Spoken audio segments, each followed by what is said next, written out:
शेतकऱ्यांना कर्जमुक्ती योजनेचा दुसऱ्या टप्प्यातील लाभ वितरित होण्यास सुरुवात.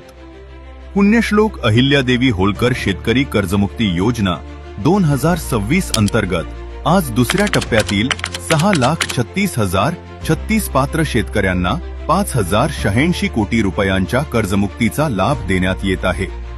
तसेच एकूण 12,58,243 शेतकऱ्यांना आतापर्यंत 10,115 कोटी रुपयांच्या कर्जमुक्तीचा लाभ देण्यात आला आहे. पात्र शेतकऱ्यांना लाभ वितरणाची प्रक्रिया सुरू असून लाभार्थींची संख्या सातत्याने अद्ययावत होत आहे.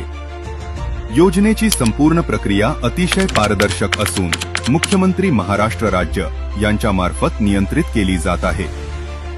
बळीराजाला कर्जमुक्तीचा आधार आपले महाराष्ट्र सरकार.